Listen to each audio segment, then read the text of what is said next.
statutory instrument or regulations were signed on the 4th of July of 2021, which permits 200 people at events outdoors, excluding weddings and certain sporting events and training events.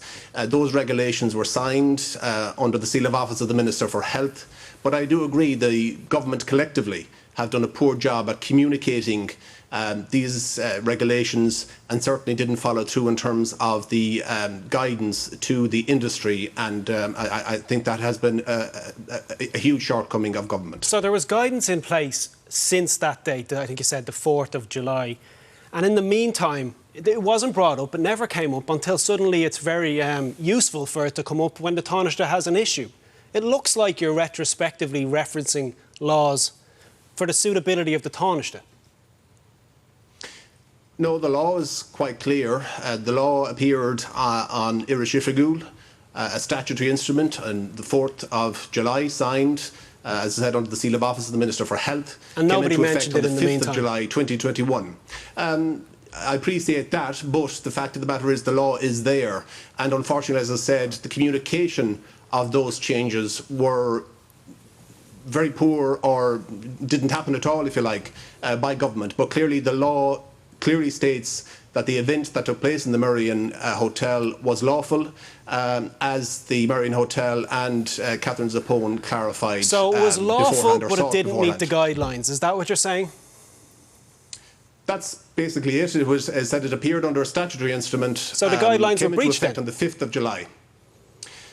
The law wasn't breached. The law, but the guidelines was clear under a statutory instrument. The guidelines, yes, and that's why there was meetings with Fáilte and representative bodies today. So and the tomorrow, guidelines were breached. Surely the tomorrow. Taoiseach should apologise for breaching public health guidelines. As I said, the event was lawful. I'm sure the Taoiseach regrets attending now with the furore, and I'm sure former Minister Zappone regrets organising it. Well, you wouldn't know that from the statement that he put out. The event was lawful.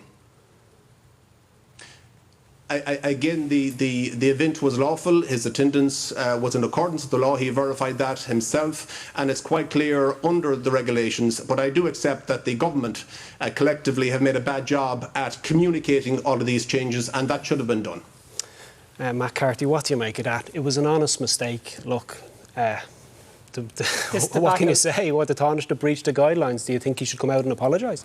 The Taoiseach has a lot of explaining to do in terms of this entire debacle. And let's remember that this debacle started because the government tried to pull a stroke, one stroke in respect of putting a former colleague into a made-up position at the expense of taxpayers. They were caught out in relation to that. Their initial response and dogged response was to lock down, insofar as even the Taoiseach was telling people to move on. When it became apparent that a new debacle had emerged as a result of the Taoiseach's attendance at an event last night, quickly Catherine Zappone was told that she needed to resign in order to put the story to bed. And in the outworkings and the outfallings of it, what we saw happening last night, and I think we need to be very clear of this, government essentially threw public health guidelines out the window. They changed the COVID rules in order to retrospectively pardon the Taoiseach for attending an event at which he attended,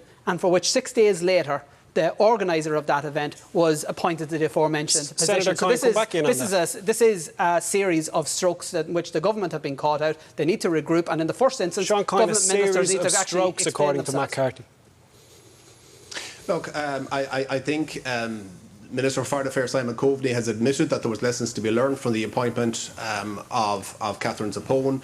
I think in hindsight, the Minister should have brought a proposal to Cabinet, for example, to create the position of the envoy, have that discussed at Cabinet, and if agreed, then set out a process for appointment of somebody to a position. And I think future appointments, if there are by future governments, will involve a better process. It's not the first envoy to be appointed appointed, and if necessary, I hope this won't be resulting in future appointments of envoys through a better process acceptably. How many times do we hear this, Mark? And Sean, with due respect, every time Fine Gael get caught out in cronyism, and it happens quite regularly, far too regularly, I think, for most people's liking, we hear that we will learn lessons and move on, when in fact the only lessons that they're actually trying to learn from this at all are PR lessons. The whole idea of insider politics, of doing favours for friends, and of blatant cronyism, it actually goes to the very heart of this government. And the truth is that when Minister Coveney brought this to Cabinet, it was signed off on by every single minister in attendance. That's Fianna Fáil, Green Party and Fine Gael ministers. And the reason no other minister kicked up a fuss about it is because they know, in all likelihood, they're going to want to be able to do a favour for one of their friends at some stage in the future. You've heard of Cabinet agreement on matters like this. So a proposal was brought forward. I'm not privy to the level of discussion that took place. I attended Cabinet in the past. Some of these appointments are routine, but this obviously merited a greater discussion at Cabinet. What happened is a matter of Cabinet secrecy. No, the Cabinet decision is sorry, public Matt, just one knowledge. second. Sean Coyne, what should happen next? That's the question now, isn't it? Should these events, these large events, be allowed to continue? Well, I mean, the regulations are there, so I mean, unless the regulations are changed, and that's under statutory instrument, would be a question for the Minister for Health. But clearly, the guidelines need to be changed to reflect the law at present, and to reflect the situation that happened in the last week. But as I said, the law is quite clear. The regulations are behind the law and need to be updated, and that's what's happening at the moment. OK, you're a member of the Fine Gael Parliamentary Party. What kind of political fallout do you think will come with this for the Taoiseach, and when do you think we'll actually hear from him? I cannot answer when he might comment on this matter. I mean, in terms of Fine Gael, it has been a poor week. I accept that. In terms of the perception of the appointment of Catherine Zappone, although it did go through Cabinet and was agreed at Cabinet and was an item within the Cabinet agenda, one presumes, or within the ambassadorial appointments, that would have been an item agenda on the Cabinet papers. Okay. So it was there, but clearly it's been a bad week in terms of perception and everything else like that. And the relevant ministers have apologised for what has happened, and lessons have to be learnt for future appointments like this that come before Cabinet. Okay, Matt Carty, the regulations say 6 people to a table. The law says 200 people at an event. Which do you think should be in place?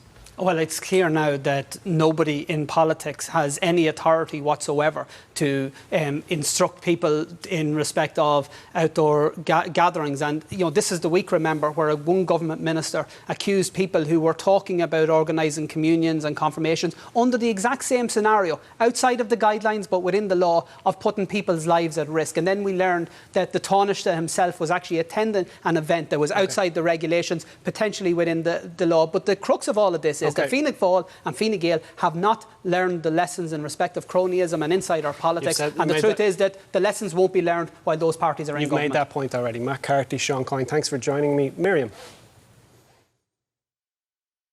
We now turn our attention to COVID vaccines, and the great news here in Ireland is